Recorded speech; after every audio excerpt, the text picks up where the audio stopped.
How's it going, everybody? It's the John Low Fox. Here's my channel where I talk about anime, video games, cartoons, most notably Sonic and Ninja Turtles. And today, I'm here to talk about some Ninja Turtles. Yep, that's right. I know it's been a while since I've talked about Ninja Turtles. That's because I kind of took a little bit of a break. And I'm still on that break for a while, anyways, until I see some kind of improvements or some kind of change or something that can catch my eye with Ninja Turtles and stuff like that. So I haven't really been keeping up with stuff like Mutant Nation and all that, or the current run with Jason Aaron and stuff. I've been hearing. I mean, don't get me wrong. That's not me saying that it's necessarily bad, or I'm trying to discourage you from reading it. I'm like, no, if you want to read it, go ahead. But I'm just saying, like, it's just like just the same old, or it's not really showing me nothing that I haven't already seen before. And on top of like the knowledge that I already have from Ninja Turtles and stuff, I just don't really have much to really talk about or like bring to the table and stuff. And it's a little bit of the same thing with Sonic too. I know I'm like, yeah, and it's not just a Ninja Turtle thing, but even with Sonic, although I am still keeping up with the Sonic comics and stuff.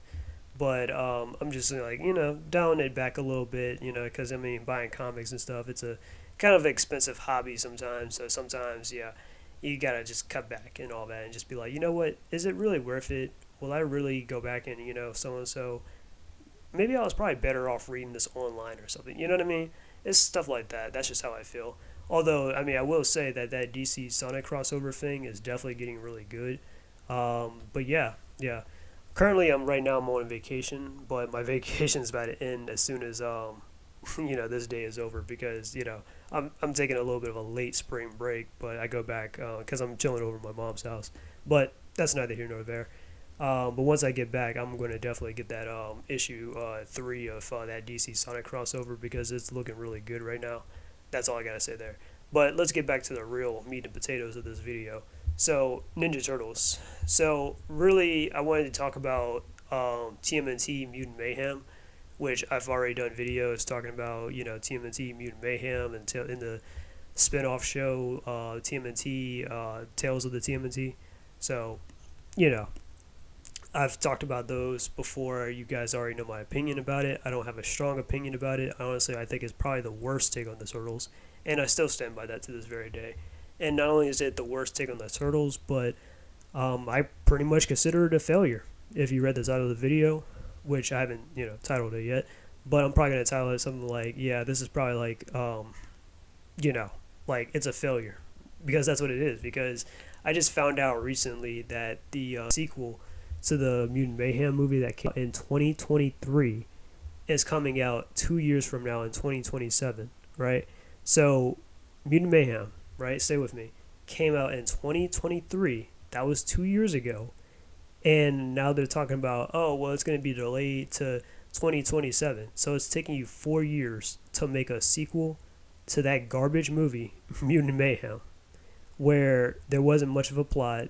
The characters were just bad, poorly designed, and tried to be a knockoff Spider-Verse and everything and all that other crap. Like, are you serious? Right. 4 years. Just to, like, yeah, so I'm like, it's not worth the wait, man. I mean, don't get me wrong, I'm not getting my hopes up. I'm just saying, like, it's just not worth the wait or the heartache or whatever, or it's not going to be worth it. I'm just saying that right now. And then on top of that, I mean, yeah, I know the spinoff show, Tales of the TMNT, came out just last year, but come on.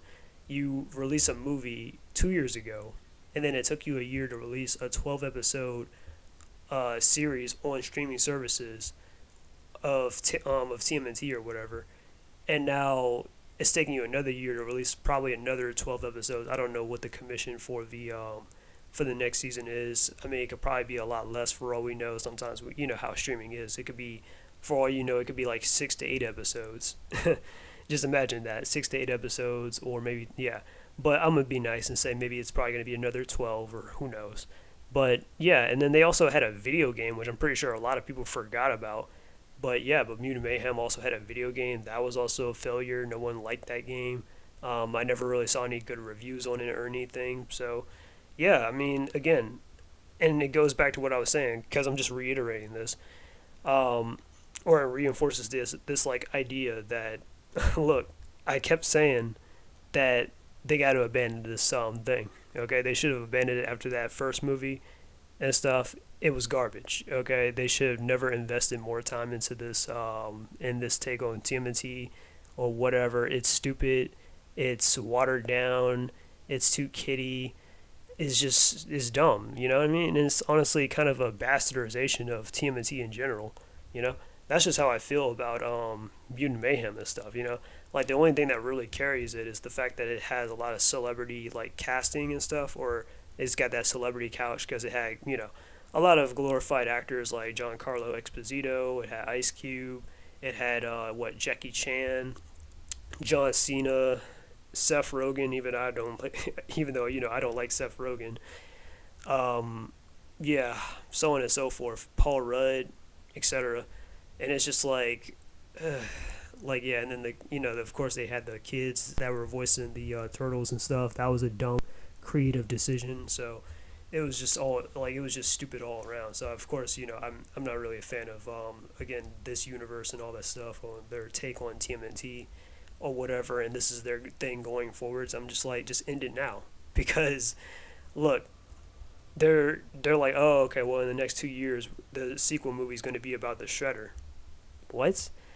Like, you're not going to do anything special or grand with the Shredder. I even said that before. I'm like, come on.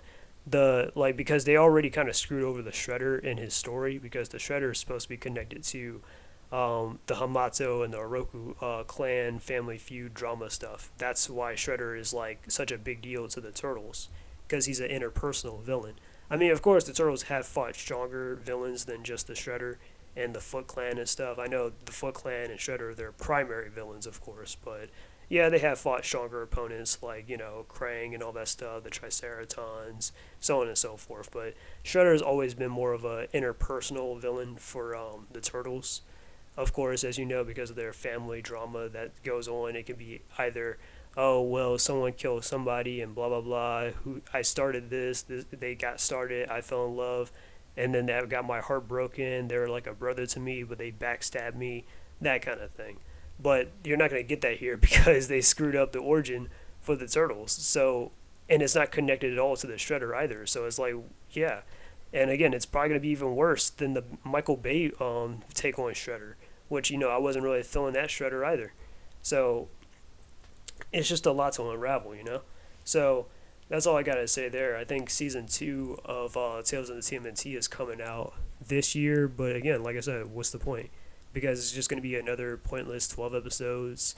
No Shredder, nothing grand. They're going to probably keep it grounded, create random more mutants and stuff with Pigeon Pete and his, I don't know, his pigeon shit and all that stuff. Stuff like that. Sally the Seahorse, voiced by Danny Trio, or Trejo. Oh, my babies. You know what I mean? It's just, so it's just yeah. It's just the worst take on TMNT, man. So, it's nothing but a failure. That's just what it is. I know a lot of people would be like, well, what about the 87 version and stuff? Like, people that try to defend this show, they're like, well, what about the 87 version? The 87 version was also kind of watered down in comparison to Mirage. Well, yeah, they had to make it a little bit PG compared to Mirage because, they were trying to market it towards children. So, and, of course, they wanted to get toy sales up. And for a while, I mean, say what you will about the 87 version, but it was kind of the longest running TMNT cartoon. Or not even TMNT cartoon. I take that back. It was the longest running cartoon at the time and stuff, And so obviously The Simpsons and, SpongeBob and Family Guy and all that stuff kind of beat its record. But before all that, yeah, the 87 TMNT was the longest running cartoon. And you have the toy sales and all that stuff to thank for it because they were doing all types of things with the toys and the villains and all that stuff or whatever. But yeah, and if you actually did watch the 87 version, I mean, the first season of the 87 version actually did take itself seriously and stuff, Yeah, it was a few jokes here and there, but it took itself seriously. And then the body of it got a little bit goofy and more of a comedy-ish kind of thing.